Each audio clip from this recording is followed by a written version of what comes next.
பூங்காற்று நேயர்களுக்கு வணக்கம். முதியவர்களுக்கான ஆயுர்வேத தீர்வை பத்தி பார்த்துட்டு இருக்கோம். அதுல இன்னைக்கு ஒரு ஸ்பெஷல் டாபிக் பார்க்க போறோம். முதியவர்கள் என்ன மாதிரியான கஷாயங்கள் இல்ல என்ன மாதிரியான டீ, என்ன மாதிரியான காஃபி எடுத்துக்கலாம் அப்படின்ற டாபிக் தான் இன்னைக்கு பார்க்குறோம். பொதுவாகவே 60 வயதுக்கு மேல முக்கியமா நமக்கு வாதத்தின் சீற்றம் இருக்கும் போது அக்னி மந்தம் அடையறத நம்ம பார்க்கலாம். இப்ப இந்த அக்னி மந்தம் அடையறது சில பேருக்கு ஜீரண பிரச்சனைகளாகவும் பல பேருக்கு கான்ஸ்டிபேஷன் ப்ராப்ளமாகவும் நம்ம பிராக்டிக்கலா பார்க்க முடியும். ஆயுர்வேதம் என்ன சொல்லுதுன்னா சர்வே ரோகா மந்தாகணும், அக்னியின் மந்தத்தை பொறுத்தே பல வியாதிகள் வருதுன்னு சொல்லுது. அப்போ இந்த டீ, காஃபி, மூலிகை கஷாயங்கள் மூலமா இந்த அக்னி மந்தத்தை எப்படி போக்கலாம் அப்படின்னு பார்த்தீங்கன்னா அதுக்கு நிறைய ஆப்ஷன்ஸ் ஆயுர்வேதத்தில் இருக்கு. இது எல்லாமே நமக்கு தெரிஞ்ச விஷயங்கள் தான். பல பேர் வீடுகளில் நம்ம இதை இன்றளவும் கடைபிடிச்சிட்டு இருக்கக்கூடிய ஒரு விஷயம் தான். முதல் விஷயம் சீரக கஷாயம் இல்ல சீரக குடிநீர். ஸோ ஒரு லிட்டர் தண்ணியில ஒரு 10 கிராம் சீரகத்தை போட்டு காய்ச்சி அப்படியே எடுத்து ஓரம் வச்சுட்டு, சுண்ட வைக்கணும்னு அவசியம் இல்லை, அப்படியே எடுத்து ஓரம் வச்சுட்டு அந்த தண்ணியை நம்ம வெறும் தண்ணி குடிக்கிறதுக்கு பதிலாக இந்த தண்ணியை வெதுன்னு குடிச்சிட்டு வந்தோம்னா நிறைய ஜீரண பிரச்சனைகள் தானாக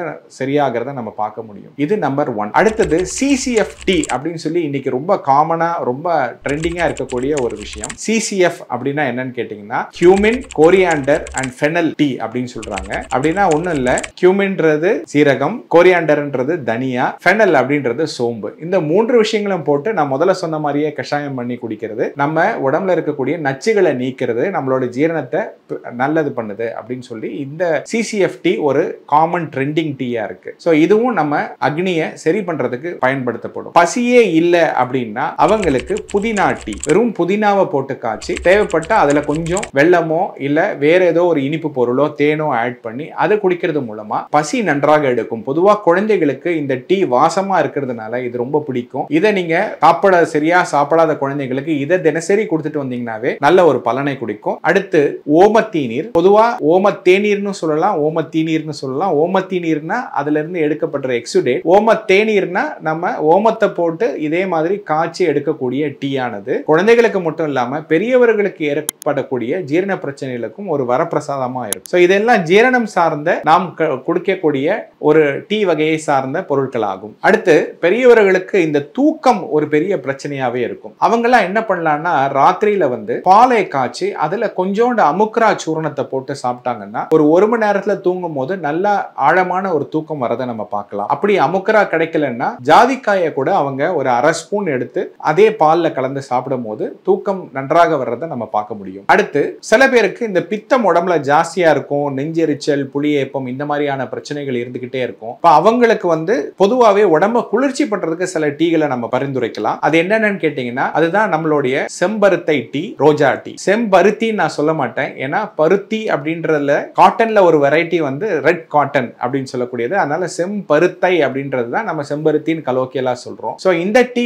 ஹார்ட்டுக்கு ரொம்ப நல்லது. இது நம்மளுடைய பித்தத்தை தணிக்கும். இது கூடவே நம்ம ரோஜா பூ டீயும் அடிக்கடி சேர்த்து கொள்ளலாம். அடுத்து மூட்டுகளுக்கு பலம் கொடுக்க என்ன பண்ணலாம் கேட்டீங்கன்னா ஒண்ணுமே இல்லை, நம்மளுடைய மஞ்சத்தூளை ராத்திரியில பால்ல கலந்து சாப்பிட்டோம்னாவே மூட்டுகளுக்கு நல்ல பலன் கிடைக்கும். அது மட்டும் இல்லாம கடைகள்ல தசமூலம்னு கிடைக்கும். அந்த தசமூலத்தை எடுத்து கஷாயம் பண்ணி நம்ம குடிக்க உடம்புல இருக்கிற கெட்ட நீர்கள் பிரியும். உடம்புல வீக்கங்கள் வராமல் பார்த்து கொள்ளலாம். உடம்புல இருக்கிற வாதத்தை தணிக்க அது பெரும் உதவியாக இருக்கும். அடுத்தது உடலை தேற்றாங்கொட்டை டீ இல்ல தேற்றாங்கொட்டை காப்பின்னு கூட சொல்லலாம். தேற்றாங்கொட்டையை எடுத்து அதை நன்றாக இரும்பு வாழையில் வறுத்தீங்கன்னா கருப்பாயிடும், நல்லா காஃபி வாசம் மாதிரியே வரும். அதை வறுத்ததுக்கு அப்புறம் அதை நல்லா நறுக்கிட்டு அதை நீங்க ஒரு காபி செய்யற மாதிரியே அதுல இருந்து டிகாக்ஷன் எடுத்து நீங்க பால்ல கலந்து சாப்பிட்டீங்கன்னா ரொம்ப அருமையான டேஸ்ட் இருக்கும். பிளஸ் இது உடலை தேற்றதுக்கு உதவும். ஏன்னா தேற்றான் கொட்டைன்ற பேரே உடம்பை தேற்ற வல்லது அப்படின்ற ஒரு பேர் காரணத்தினாலதான். அடுத்து இந்த கேட்டகரியில நம்ம எல்லாரும் பரிச்சயமா பார்க்கக்கூடிய, அதுவும் முக்கியமா இந்த சவுத், அதாவது மதுரை, சிவகங்கை, தேவக்கோட்டை இந்த சைட்ல பார்க்கக்கூடிய பருத்தி பால். இந்த பருத்தி பால் ரொம்ப அருமையான ஒரு பொருள். இதுதான் நம்ம காட்டன் சீட்ஸ்ல இருந்து அதை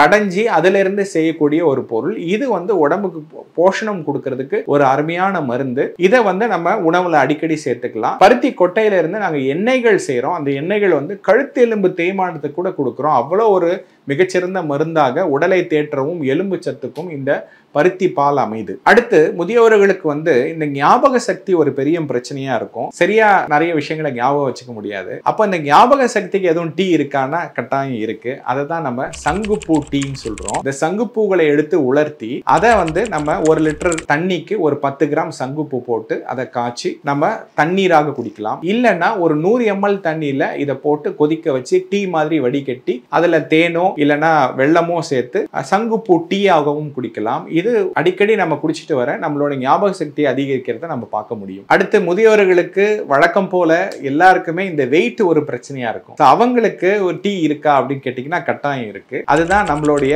பட்டை, லவங்கப்பட்டையால் செய்யக்கூடிய டீ. இந்த லவங்கப்பட்டையை ஒரு 5 கிராம் எடுத்து ஒரு 100 ml தண்ணியில போட்டு கொதிக்க வச்சு அதோட தேனோ வெள்ளமோ சேர்த்து சாப்பிட்டு வர படிப்படியாக அவங்களுடைய அந்த மெட்டபாலிசம் இன்க்ரீஸ் ஆகி அதனால படிப்படியா அவங்களுடைய இன்ச் லாஸ், வெயிட் லாஸ் ஆகிறத நம்மளால பார்க்க முடியும். பொதுவாகவே வியாதிகளுக்கான டீ அப்படின்னு பார்க்கும்போது சிறந்த ஆன்டி டயபெட்டிக் அப்படின்னு பார்க்கும்போது அடுத்த வியாதிகளுக்காக எதனா குடிக்கிறதுக்கு இருக்கா அப்படின்னு பார்த்தோம்னா கட்டாயம் ஆன்டி டயபெட்டிக்காக ஒரு நல்ல மருந்து இருக்கு. அது என்னன்னு கேட்டீங்கன்னா அதுதான் நம்மளுடைய வெந்தயம். இந்த வெந்தயத்தை என்ன பண்ணலாம்னா முத நாள் ராத்திரி ஒரு 20 கிராம் வெந்தயத்தை தண்ணியில போட்டு ஊற வச்சுட்டு அடுத்த நாள் காலையில அந்த தண்ணி எடுத்து நம்ம குடிச்சிட்டு வந்தோம்னா அது உங்களுக்கு சுகரை குறைக்கிறதுக்கு ரொம்ப ஹெல்ப்ஃபுல்லா இருக்கும். அடுத்து சளி, ஜலதோஷம், மூக்கடைப்பு இந்த பிரச்சனைகளுக்கு எதுவும் டீ இருக்கான்னா நம்ம எல்லாரும் வீட்டுல செய்யக்கூடிய ஒரு கஷாயம் தான். வெத்தலை, துளசி, கற்பூரவள்ளி, தேவைப்பட்டால் கொஞ்சோண்டு மிளகு, இதெல்லாம் கொஞ்சம் இடிச்சு இதை வந்து ஒரு தலபாரம் இருக்கு, லைட்டா நான் மழையில நனைஞ்சிட்டேன், ஒரு மாதிரி சளி பிடிக்கிற மாதிரி இருக்குன்ற சமயங்கள்ல இந்த டீல கொஞ்சம் வடிகட்டி கொஞ்சம் தேனை விட்டு சாப்பிட்டோம்னா உடனே அந்த கபம் இலகி தெளிவு பெறதை நம்ம பார்க்க முடியும். இப்ப இந்த வீடியோல நிறைய டீகளை பத்தி, நிறைய கஷாயங்களை பத்தி, நிறைய மூலிகை பால்களை பத்தி எல்லாம் பார்த்தோம். ஆனா இதெல்லாம் ஒரு ஹிண்ட் தான். இப்ப இது எல்லாத்தையும் எப்படி செய்யலான்றத கட்டாயம் விளக்க உரை, கட்டாயம் அதுக்கு தனியான வீடியோ வரும் எபிசோடுகள்ல நம்ம கட்டாயம் பார்ப்போம். நன்றி, வணக்கம். பூங்காற்று இது நாளைய நல்வாழ்விற்கான வழிகாட்டி.